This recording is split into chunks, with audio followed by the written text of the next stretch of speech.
当我的山海迎来最后2集，它早已不只是一部普通电视剧的收官，而是一场属于观众的情绪盛典。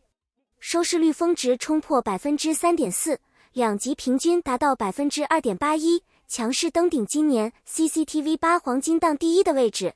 这样的成绩不仅耀眼，更带着一种不可复制的力量。很多人会问，一部现实题材剧为什么能在如今竞争激烈的环境中脱颖而出？答案其实很简单，它抓住了人心最真实、最柔软的部分。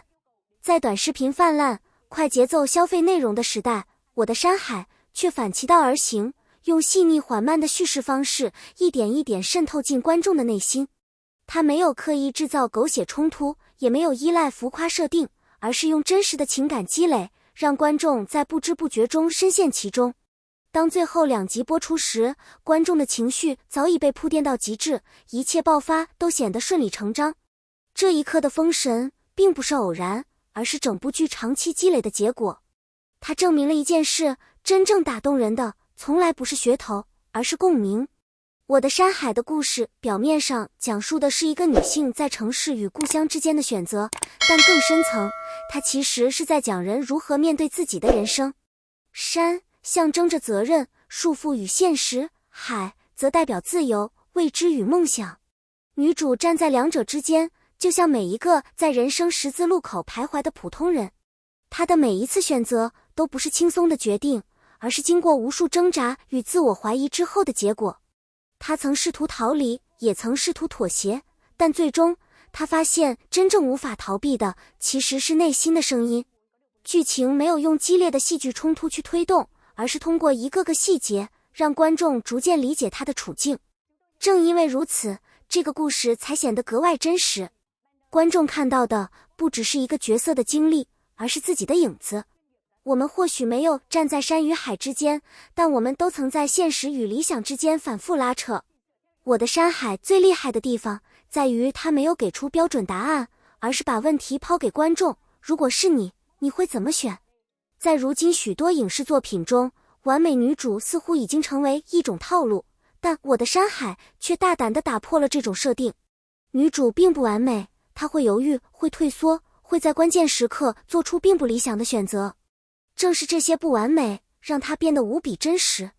尤其是在面对家庭压力与自我价值冲突时，她的每一次崩溃都显得格外真实。不是歇斯底里的爆发，而是一种压抑到极致后的无声落泪。这种情绪的表达比任何夸张的表演都更具冲击力。观众之所以会心痛，是因为他们看到了自己曾经的影子。配角的塑造同样出色，每一个人都有自己的立场与无奈，没有绝对的对与错。正因为如此，剧情才更加立体，也更具讨论空间。这部剧让我们意识到，真正打动人的角色不是完美，而是真实。当一个角色足够真实时，观众自然会投入情感，甚至会为他的每一个决定而揪心。如果说前面的剧情是在缓慢铺垫，那么最后2集就是一次彻底的情绪释放。所有隐藏的矛盾在这一刻集中爆发，所有未说出口的情感在这一刻得到回应。观众之所以会被深深打动，是因为这些情绪早已在心中积累已久。最后2集并没有刻意制造反转，而是让一切顺着人物逻辑自然发生。正因为如此，每一个情节都显得格外真实。尤其是女主做出最终选择的那一刻，没有激昂的配乐，没有刻意渲染，却让人泪流满面。这种克制的表达反而带来了更强的冲击力。观众不是被剧情强行带动情绪，而是自然而然地被卷入其中。也正因为如此，这2集的收视率才能冲破 3.4%。这不仅是剧情的胜利，更是情绪表达的胜利。它证明了一点，当作品真正尊重观众情感时，观众也会用最直接的方式回应。这部剧的成功离不开主演稳定而细腻的演技表现。他在过去6年中，连续6部上星剧全部取得成功，其中3部成为年度冠军，1部进入年度前3，一部都市题材突破 1.8%， 而这一次更是以现实主义女性题材再次刷新高度。这样的成绩并非偶然，而是长期积累的结果。他擅长通过细微的表情变化来传递情绪，一个眼神，一次停顿都能让观众感受到角色内心的波动。在我的山海中，他的表演更加内敛，但也更加有力量。他不再依赖外在的情绪爆发，而是通过层层递进的情感变化，让观众逐渐沉浸其中。100%的上星成功率意味着观众对他的高度认可。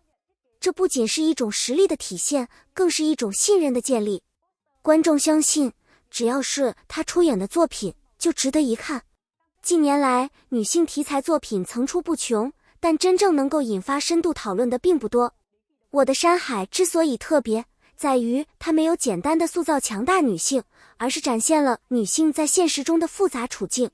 女主并不是无所不能的女强人，她也会脆弱，也会迷茫，但她依然选择前行。这种真实的呈现让观众更容易产生共鸣。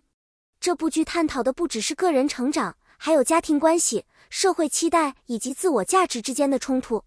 它没有给出简单的解决方案，而是呈现出问题本身的复杂性。正因为如此，它才显得格外有力量。它告诉观众，成长从来不是一条直线，而是充满曲折与反复的过程。女性的力量也并不在于无懈可击，而在于即使不完美，也依然坚持前行。在社交平台上，关于我的山海的讨论持续升温。很多观众表示，这是一部越看越沉重，却又停不下来的作品。这种矛盾的体验，正是这部剧最大的魅力所在。它没有刻意迎合观众的期待，也没有通过轻松的剧情来缓解压力，而是选择直面现实。这种真实感让观众在观看时产生强烈的代入感。有观众留言说，明明很压抑，但却忍不住一集接一集看下去。这句话恰恰说明了这部剧的吸引力。它不是通过刺激来留住观众，而是通过共鸣。当观众在角色身上看到自己的影子时，就很难再抽离，因为他们看的不只是剧情，而是自己的人生。当我的山海落下帷幕，故事虽然结束，但它带来的思考却远未停止。女主最终走向自己的选择，那一刻并不是终点，而是新的开始。山与海依旧存在，就像现实与理想之间的拉扯永远不会消失。但不同的是，他已经学会如何面对这一切。这部剧最打动人的地方，在于它没有给出一个完美的结局，而是留下了空间，让观众继续思考。或许，这正是现实的样子，没有标准答案，只有不断前行。当屏幕暗下，我们回到自己的生活，也许会开始重新思考自己的选择。而这正是我的山海真正的意义。恭喜这部作品取得如此耀眼的成绩，也恭喜主演再次用实力证明自己。如果你也喜欢这部剧，欢迎在评论区分享你的看法。你最感动的一幕是哪一刻？你是否在他的故事中看到了自己？感谢你的观看。如果你喜欢这样的深度解说，别忘了点赞、订阅频道，并留下你的评论。我们下期再见。